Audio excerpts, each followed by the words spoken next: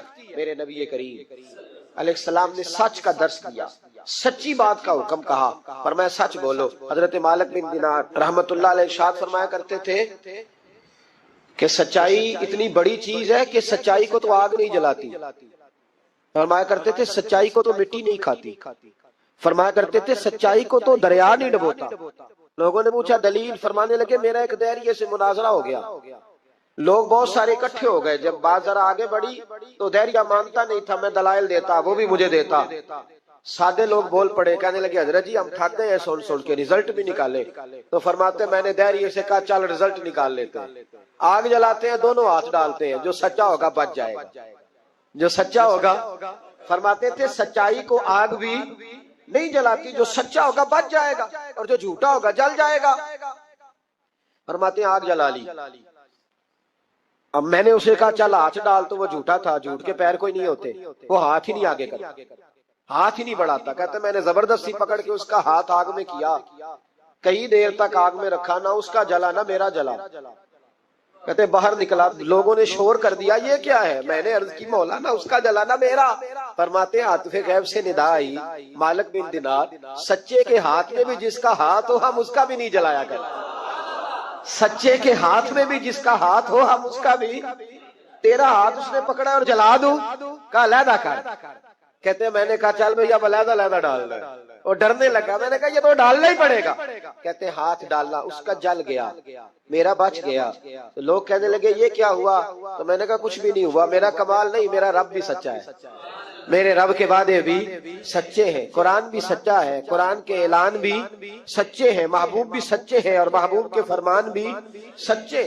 سچائیاں تو آگ میں ڈالے تو نہیں جلتی، ہم لوگ کیسے علیحدہ علیحدہ ہو جاتے. اور پھر میں نے عرض کی کہ کوئی فائدہ نہیں ہوتا لوگوں کا، بلا وجہ جھوٹ بولتے، جھوٹی خوابیں بیان کرتے، جھوٹے نظریات اور جھوٹی کہانیاں لوگ گھڑ کے بیان کرتے. آتے ہیں تو قصیدہ خوانی کرتے، بادشاہوں کے، پیروں کے، علماء کے قصیدے پڑھتے ہیں، آ کے ان کو کہتے ہیں کیا بات ہے کیا بات. نہ بھائی وہ تعریف ہوتی نہیں جو منہ پہ کی جاتی، تعریف تو وہ ہوتی ہے جو تو کسی تیسری جگہ جا کے بیٹھ کے کرتا ہے. یہ میری بات یاد رکھنا، جو منہ پہ کی جاتی ہے وہ خوشامد ہوتی ہے. حضرت سیدنا عمر فاروق رضی اللہ تعالیٰ عنہ فرمایا کرتے تھے جو میری تعریف کرتا ہے میرا دل کرتا ہے کہ اس کے منہ میں مٹی ڈالوں. ہمارے ایک بزرگ تھے مولانا غلام علی اوکاڑوی صاحب رحمۃ اللہ علیہ، رات میں اوکاڑے میں تھا تو ان کی خوشبوئیں بڑی آ رہی تھی وہاں سے. تو ان کی جب کوئی تعریف کرتا تھا تو وہ اس دور میں ہم یہ نہیں نہ کہہ سکتے کسی کو کہ تیرے منہ میں مٹی ڈالوں، تو جب کوئی تعریف کرتا تھا تو وہ اپنے رنگ میں بولتے تھے. فرمایا کرتے دل کرتا ہے تیرے منہ میں میں خاک شفا ڈالوں، تیرے منہ میں مدینے کی خاکیں شفا ڈالوں. تو بندہ کہتا ہے کیا مطلب؟ کہنے لگے حضرت عمر مٹی کہا کرتے تھے نا تو میں کہہ نہیں سکتا کہیں تو ناراض نہ ہو جائے. تو منہ پہ تو خوش آمدید 2 منٹ آئے. اور پیر بھی چونکہ علماء بھی اللہ ماشاءاللہ میری طرح جو کہلواتے ہیں، وہ علماء مشائخ بڑے لوگ، وہ تعریف کے اللہ تعالیٰ خیر کرے بڑے مزے ہوتے ہیں. تو تھوڑی دیر تعریف کرتا ہے، آنے والا کہتا ہے حضرت جی بلے بلے ساری رات اسی رہے ہو خواب ہے. یہ 2-3 تعریفیں سنو، اب میں گیا آپ جانے اور آپ کا کام جانے. تو بھائی تعریف خالی کرتے رہنے کا کیا مطلب ہے؟ پیارا تو وہ ہوتا ہے جو مشن کا وارث ہوتا ہے، جو دست و بازو بنتا ہے، جو آگے بڑھتا ہے، جو دکھوں سکھوں میں دھوپ چھاؤں میں ساتھ ہوتا ہے. آ کے تعریف کرنا، کلادہ ملانا، نکل جانا. کئی دفعہ ساتھ رہنے والے تعریفیں نہیں کر پاتے، کوئی ضرورت بھی نہیں ہوتی، انہیں ضرورت بھی نہیں، اس لیے کہ وہ تعریف نہیں کر رہے، وہ عمل کر رہے، وہ نوکری کر رہے، وہ ڈیوٹی کر رہے. تو ہم تعریفوں کے پل باندھتے. ابا جی کی بھی کچھ لوگ میری تعریفیں کرتے ہیں، خدمت کوئی نہیں کرتے، صرف تعریف پہ گزارا کرتے. تعریف نہ کر، یہ جھوٹ کا پلندہ نہ باندھ. ایک بزرگ کی تحریر پڑھ رہا تھا، رات کو بڑا مزہ آیا. فرمانے لگے نبی پاک کے زمانے کے تو جانور بھی سچ بولتے تھے. کیا کہہ دیا میں نے؟ حضور کے زمانے کے کون؟ حضور کے زمانے کے تو جانور بھی سچ بولتے. اور پھر انہوں نے دلیل کے طور پر کہا، کہنے لگے نبی کریم علیہ السلام گزر رہے تھے، سرور کائنات گزر رہے تھے صلی اللہ علیہ وسلم، ایک پہاڑی علاقے سے ایک آواز آئی، کسی پکارنے والے نے کہا یا رسول اللہ، گویا ان لفظوں میں کہا یا رسول اللہ ہے انظر حالنا۔ حضور نے پلٹ کے دیکھا تو ہرنی بندھی ہوئی تھی، ہرنی۔ نبی پاک علیہ السلام گئے اس کے پاس، ایک روایت ہے کہ صحابی نے اس کو باندھا تھا، ایک روایت ہے کہ یہودی نے باندھا تھا۔ حضور گئے، آ کے کہا کیا بات ہے؟ تو عرض کرنے لگے یا رسول اللہ یہ بندہ مجھے قیدی بنا کے لایا، اور آپ میرے تھنوں کو دیکھیں دودھ سے بھر گئے، بچے میرے تڑپ رہے، اگر تھوڑی دیر کے لیے یہ مجھے چھوڑ دے تو میں وعدہ کرتی ہوں دودھ پلا کے فوراً واپس آ جاؤں گا۔ نبی پاک صلی اللہ علیہ وسلم نے یہودی سے کہا چھوڑ دو، اس نے کہا اگر نہ آئی تو؟ نبی پاک نے فرمایا یہ سچے سے وعدہ کر رہی ہے تو سچا کر کے دکھائے۔ حضور کے زمانے کے جانور یہ سچا وعدہ کر کے دکھائے۔ نبی پاک صلی اللہ علیہ وسلم نے اسے چھوڑ دیا، تو جانور کو جب آپ بندھے ہوئے کو چھوڑتے ہیں تو بڑی تیز دوڑتا، تو اتنی تیز دوڑی کہ جنگلوں کے اندر اور پہاڑوں میں گم ہو گئی، نظر ہی نہیں آ رہی کدھر گئی۔ جب وہ گم ہو گئی تو وہ یہودی کہنے لگا وہ تو غائب ہو گئی، اس طرح گئی ہے کہ لگتا ہی نہیں تھا پلٹ کے آئے گی، یہ نہیں آئے گی۔ تو محبوب نے فرمایا نہیں یہ ضرور آئے گی، یہ سچ کہہ کے گئی ہے، یہ لوٹے گی۔ وہ یہودی کہتا جب میں نے کہا نا نہیں آئے گی، تو واہ میرے محبوب تیری شان پہ بھی قربان جائے، کیا انداز ہے۔ حضور چارپائی پہ اس کے پاس بیٹھ گئے، فرمایا چل میں بیٹھتا ہوں بطور گارنٹڈ کے، میں بیٹھتا ہوں، آئے گی تو میں جاؤں گا، یہی بیٹھا ہوں۔ وہ کہتے حضور بیٹھے رہے، شام ڈلنے لگی، میں نے کہا کوئی نہیں آئی، فرمایا فکر نہ کر آئے گی۔ کہتے تھوڑی ہی دیر گزری تو وہ لہراتی ہوئی آئی، وہ دوڑتی ہوئی آئی، پہلے آ کے اس نے حضور کے قدم چومے، سجدہ کیا، اور پھر وہ شکریہ ادا کر کے واپس گئی، جہاں رسی بندھی ہوئی تھی اس کے پاس جا کے بیٹھ گئی، کہنے لگی مجھے باندھ لو، میں وعدہ کیا تھا۔ تو صحابہ کریم علیہ السلام نے فرمایا جا اسے جا کے باندھ، اس نے باندھ لیا تو حضور فرمانے لگے چل میرے ہاتھ بیچ دے۔ نرخ بازار محبت کا انوکھا ہو گیا، خود خریداروں میں شامل آ کے مولا ہو گیا، کہا بیچ دو میرے ہاتھ، میں خرید لیتا ہوں۔ اس نے عرض کی حضور نہیں میں نے نہیں بیچنا۔ کہا کیوں؟ عرض کرنے لگے یا رسول اللہ اسے نہیں بیچنا، میں نے اپنا بیچنا ہے، مجھے کلمہ پڑھا دے، انہیں مسلمان ہونا ہے، اور جب میں غلام ہوں تو میری ہر شے آپ کی ہے۔ میرے رسول پاک علیہ السلام نے اسے آزاد کر دیا۔ امام زرقانی فرمایا کرتے تھے تو سچ بولے گا تو آزاد ہو جائے گا، جھوٹ بولے گا تو قیدی رہے گا۔ حضور نے اسے سچ کی برکت سے آزاد کر، الصدق ینجی، سچ تجھے نجات دلاتا ہے، سچ تجھے بچا لیتا ہے، سچائیاں انسان کو زندہ رکھتی۔ آپ دیکھ لیں اس ملک کے اندر کتنے سیاستدان آئے، پھر وہ گزر گئے، اللہ جانے کہاں گئے، بیوروکریٹس آئے گزر گئے، جو لوگ سچ بولتے ہیں وہ قائم رہتے، جن کے افکار میں سچائیاں تھیں، جن کے کردار میں گفتگو میں سچائیاں تھیں وہ موجود ہیں۔ زمانہ سارا گزر جائے گا لیکن حضرت خواجہ معین الدین اجمیری کا مزار چمکتا ہی رہے گا۔ دنیا کہیں سے کہیں پہنچ جائے پر بابا فرید الدین کی شان میں کمی آ سکتی نہیں، اور سارے لاہور میں جب سناٹا چھا جاتا ہے تو داتا علی اجمیری کے مزار پر اس وقت بھی قرآن پاک کی تلاوت ہو رہی ہوتی ہے۔ جو سچ لے کے آئے اور جنہوں نے سچائیاں بکھیری، ان کا کمال یہ دیکھو کہ آج بھی وہ چمک رہے ہیں، سچائیاں باقی رہتی ہیں۔ ہمیں تو قرآن پاک نے حکم دیا یا ایھا الذین آمنوا اتقوا اللہ وکونوا مع الصادقین، اللہ سے ڈرو اور سچوں کے ساتھ رہا کرو، جھوٹوں سے یرانے نہ لگاؤ، جھوٹے لوگوں کے ساتھ تعلقات نہ بناؤ، سچوں لوگوں کے ساتھ رہو، سچائیوں کا ساتھ دو، سچ ہمیشہ اپنے دامن میں رکھو۔ میرے نبی پاک صلی اللہ علیہ وسلم کے ایک صحابی تھے تو کاغذ قلم لے کے بیٹھتے، اب تو ہمیں علم کی قدر نہیں ہے نا، بڑی بڑی حسین باتیں ہوتی ہیں پر وہ 2-4 گھنٹے سننے کے بعد بھول جاتی ہیں، چونکہ محفوظ کرنے کا معیار ہی نہیں، طبیعت ہی نہیں۔ تو وہ صحابی جب حضور کی بارگاہ میں آیا کرتے تھے تو کاغذ قلم لے کے آتے، محبوب جو بھی ارشاد فرماتے لکھ لیتے۔ کچھ لوگوں نے ان سے کہا کہ یار حضور کی طبیعت مبارک کبھی جلال میں، کبھی جمال میں، کبھی خوش طبی میں، کبھی کسی طرح تو ہر شے لکھ لیتا ہے، دیکھا کر جب حضور تربیت کے انداز میں اور لوگوں کو سمجھانے کے انداز میں واضح و نصیحت کر رہے ہو اس وقت لکھا کر، جب کسی سے انفرادی گفتگو ہو رہی، صرف فقط ایک شخص پر فوکس ہو، ایک سے بات ہو رہی ہو تب نہ لکھا کر، جب اجتماعی طور پر کوئی دستور کوئی منشور دیا جائے تب لکھا کر۔ تو ہر بات لکھتا ہے، حضور کبھی مسکرا کے بات کرتے ہیں، کبھی جلال میں۔ اس نے کہا یار تیرا فلسفہ تو ٹھیک ہے، لکھنا چھوڑ دیا۔ کہتے ہیں اگلی شام میں بغیر کاغذ قلم کے آیا تو محبوب علیہ السلام نے فرمایا تیرے کاغذ پینسل کدھر ہے؟ تیرا کاغذ پینسل کدھر ہے؟ مجمع میں بیٹھے لوگ سمجھتے ہیں شاید سامنے والے کو اتنے لوگوں میں خبر نہیں، لیکن جو تاڑنے والے ہیں وہ قیامت کی نظر رکھتے ہیں، وہ خبر ہوتی ہے کہ کہاں کیا ہو رہا ہے۔ میرے حضرت صاحب فرمایا کرتے تھے ہم تو بات کرتے ہیں تو کئی دفعہ سمجھ آ جاتی ہے چہرے کا اثر دیکھ کے کہ اب یہ سوچ کیا رہا ہے، اب یہ کیا اندر کھچڑی پکا رہا ہے، یہاں تک اللہ والوں کو سمجھ آتی۔ کہتے ہیں نبی پاک علیہ السلام نے جب پوچھا نا کاغذ قلم کہاں ہے تو میرے آنسو ہی نکل گئے۔ میں نے کہا اس کا مطلب ہے کہ میرے محبوب کی مجھ پہ نظر رہتی ہے کہ یہ اس حال میں آتا ہے، کس طرح آ کے بیٹھتا ہے، کیا اس کا انداز ہے، حضور کو پتا ہے۔ فرماتے ہیں میں رو پڑا، کاغذ قلم کدھر ہے؟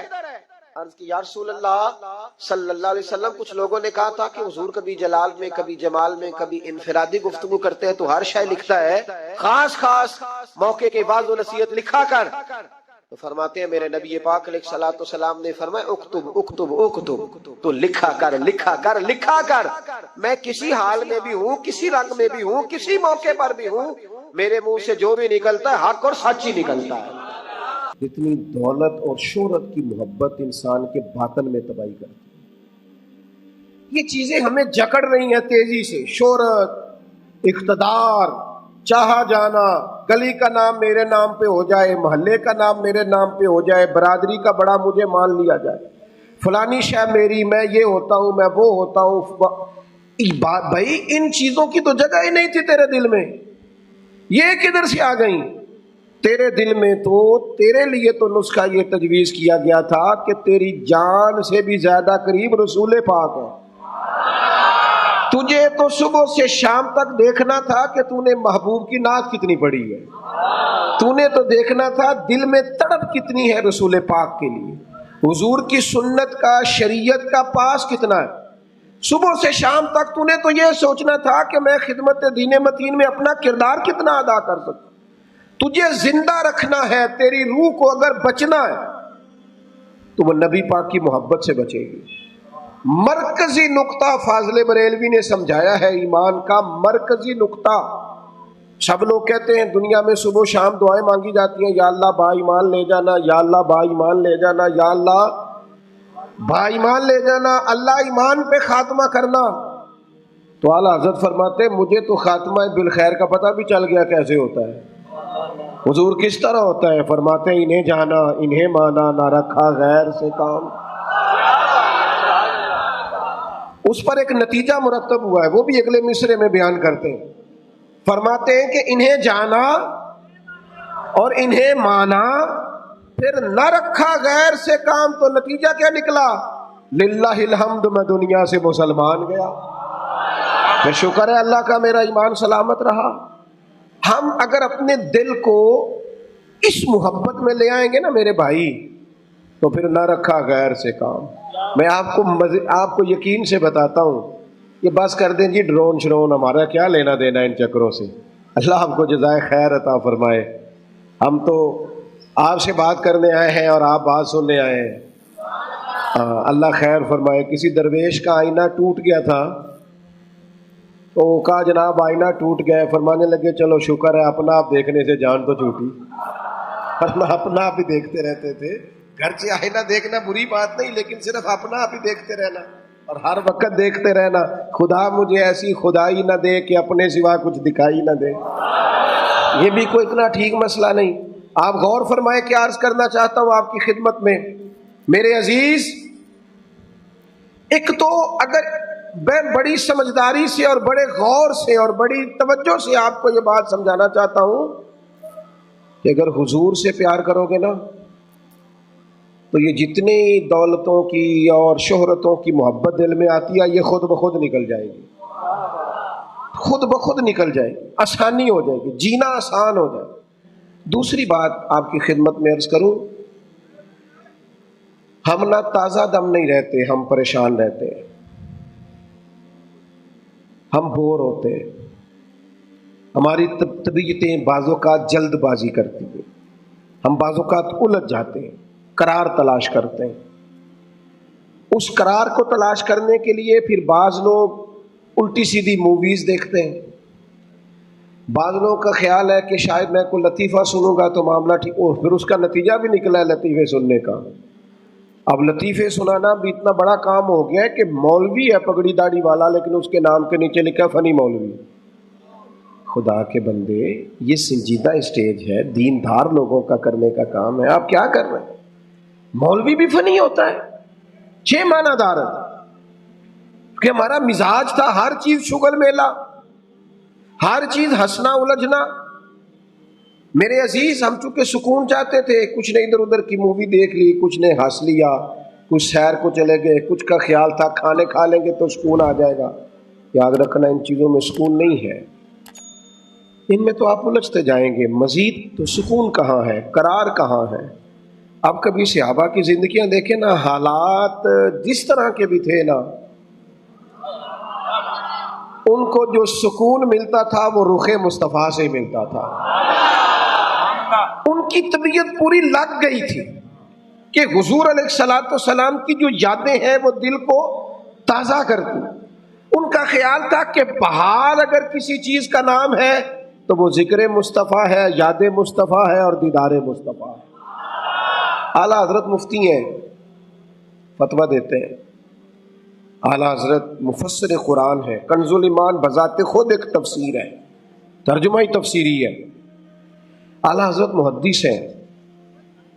وہ جب احادیث مبارکہ کا حوالہ دیتے ہیں تو یوں لگتا ہے کہ جیسے بڑی گہری نظر ہے ان کی، راویان حدیث پر بھی، اصول پر بھی، اور حافظہ بھی مضبوط ہے حفظ حدیث کے لحاظ.